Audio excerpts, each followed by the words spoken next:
Hi there, welcome to Las Vegas, welcome to Maverick Helicopters. Just behind me, I'm heading out on a helicopter tour across to the Grand Canyon. We're going to descend into the canyon and then back out, stop for refueling, and we're going to go down the Las Vegas Strip on the way back and back here to Las Vegas Airport, where the Maverick Helicopters base is. Looking forward to it. Maverick Helicopters, Las Vegas to the Grand Canyon.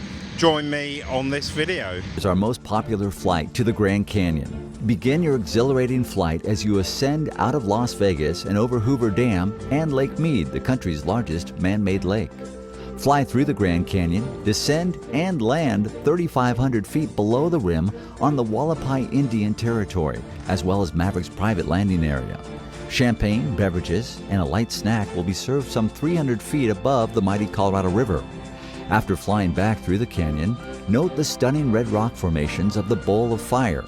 Conclude your adventure with a breathtaking flight over the Las Vegas Strip and downtown Las Vegas. Fly Maverick. Traveling the world on planes, trains, trams, and more. Join Mark Hopwood as he shows you some of the great journeys he's made. Let's travel to a whole variety of destinations. Remember to drop your comment below, like and subscribe, turn on the notification button, and never miss a video.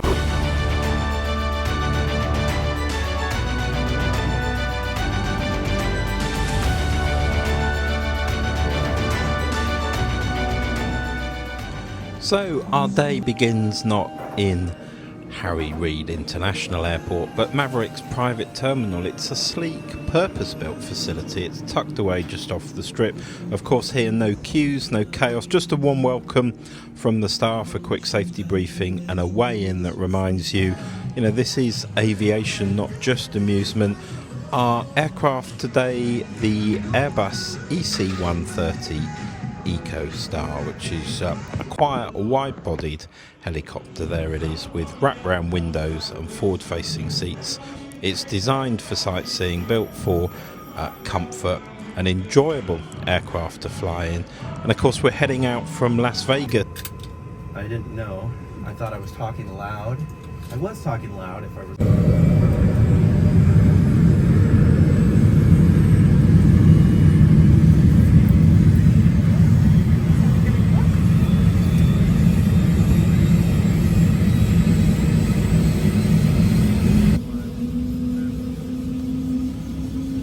Of course, we're not the only helicopter heading out from Las Vegas. Harry Reid's Maverick terminal, there's a sister ship getting ready right next door to us. So here we are, the sun is still rising. Las Vegas, a city of spectacle, sound, of sleepless energy. But we're heading out from the neon lights to something older, quieter, and infinitely more vast. Mark's Trains, Planes and Trams. Today we're trading our roulette wheels for rotor blades, heading deep into the American Southwest. This is the Wind Dance Tour from Maverick Holidays. It's a private flight. We have the helicopter all to ourselves, a canyon landing, and a journey that redefines, I think, what it means to see. So we're taxiing out as a helicopter does, and shortly we'll be taking off and heading up into the sky above Las Vegas. No strangers here, no middle seats, just us, our pilot, and the open sky. As the rotors begin to spin, there's just a hush, not from the machine of course, but from us as passengers.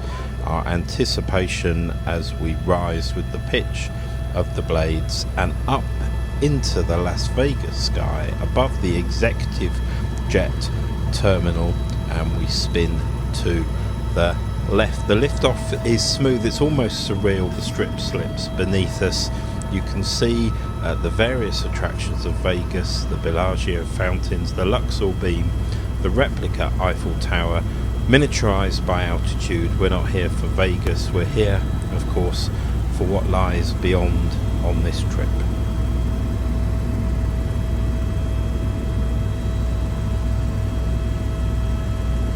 It's a great feeling taking off in the helicopter and looking over the sights. There's the globe and a number of the very familiar casinos that I've described. New York there, but we're banking now to the east and heading up on our departure route out of the Las Vegas metropolitan area, heading out above the Harry Reid International Airport as we've done a full circuit.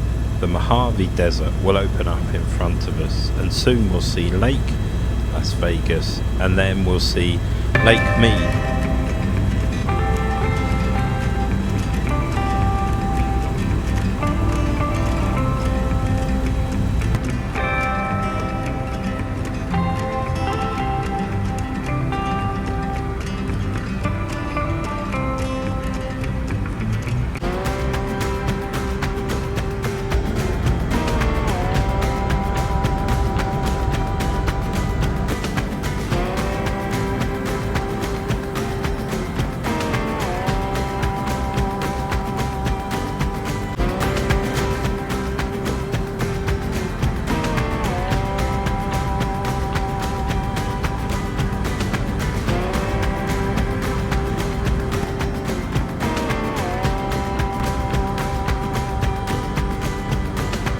Lake Mead is a man-made oasis in what is a thirsty land. That, of course, is where a large proportion of the water used by the city of Las Vegas actually comes from. So we'll see Lake Mead, and then we're going to head out towards the Hoover Dam. The Hoover Dam was a 1930s construction of concrete, but it took quite a bit of courage as well. It still to this day holds back the Colorado River, and I've prepared you already, but there it is. There is Lake Mead and the Hoover Dam beneath us, well worth looking at on your way towards the Grand Canyon.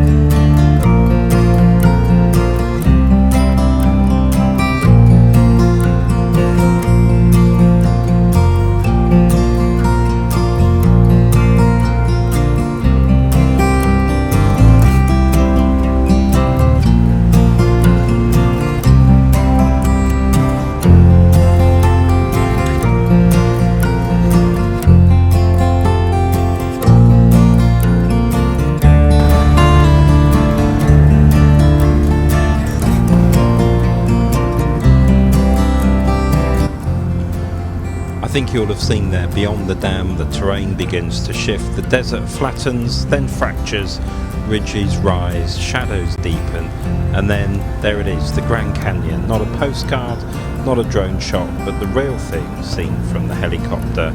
It's a chasm carved by time, wind and water. And here's the twist, we're not just flying over it, we're going to head down and land inside it.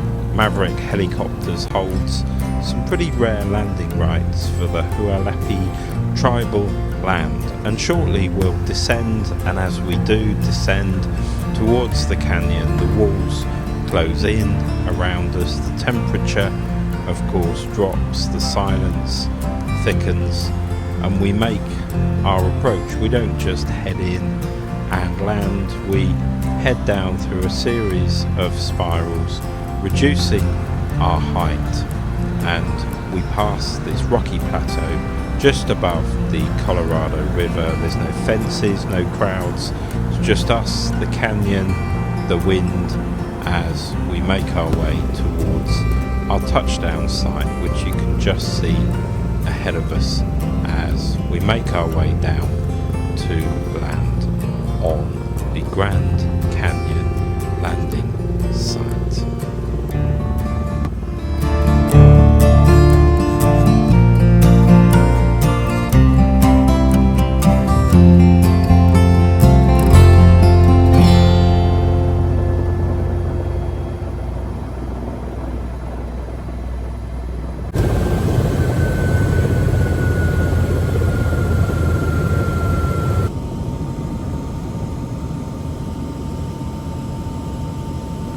So we're here, the Grand Canyon, 277 miles long. It's up to 18 miles wide, 5,000 foot deep. It took 3.6 million years to form. It's an incredible feature, of course, one of the great wonders of the world.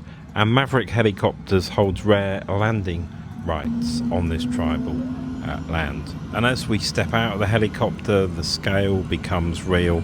The canyon walls rise like cathedrals. The air's quite dry, but it's alive. Of course, we take our photographs, but mostly we just look, we listen, we feel. It's not a thrill ride, but a moment. It's a real privilege, a pause for us to have a look at the Grand Canyon. But soon after a few refreshments and those photographs and a quick walk round, it's time for us to go. The helicopter in front takes off and we now do the same.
Even though we've left the Grand Canyon behind, still some great scenery to see. But before we head back to Las Vegas, a brief stop has to be made to refuel the helicopter. Even in the wild, it's a reminder that logistics matter. The Maverick operation is tight, aircraft are staggered, fuel is timed, safety is paramount, aviation has to be choreographed, and a fuel stop is needed and makes sense rather than carrying lots of fuel around in the aircraft. Of course, the other aircraft making similar journeys stop at the same time. The aircraft do choreograph their arrival. There's the next one in behind us, and once everyone has shut down, the task of fueling the aircraft commences. We're allowed out of the aircraft once the rotor stop to grab some air, have a wander around the site. There's a limited amount to see, but it's quite interesting to see. It's good to stretch our legs. The cacti are probably the most interesting thing in what is in reality a piece of desert. But soon the aircraft have been refueled. It's time for all the passengers to start thinking about getting back on board. November 857 Mike Hotel was our aircraft, which was one of the last to be refueled. You can see the task being undertaken there in this shot.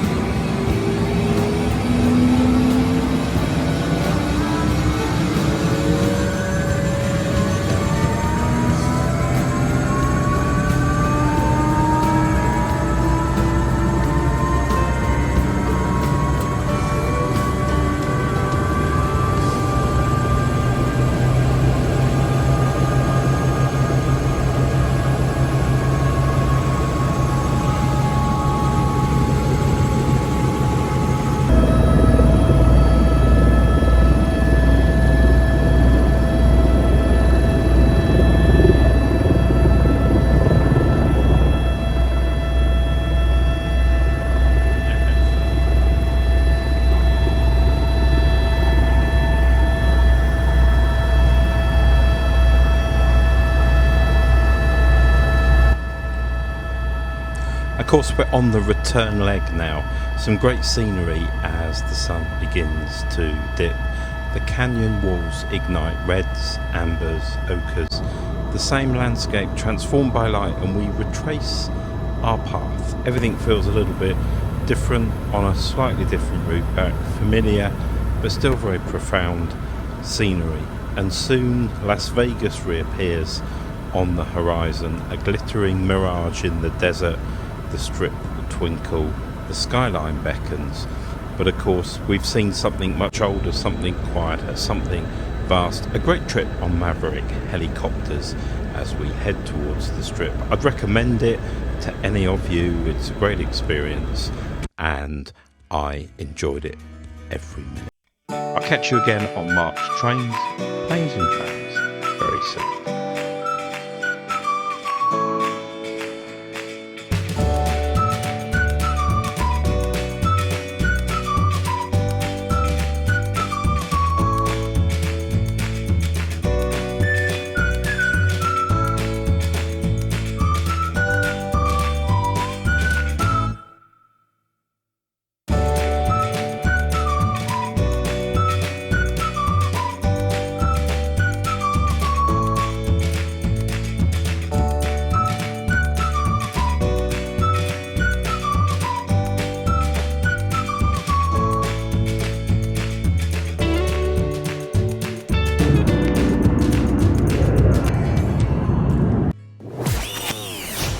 Thanks for watching. Don't forget to like the video, subscribe, and click the notification button so you don't miss any of the great trips Mark has coming your way on this YouTube channel.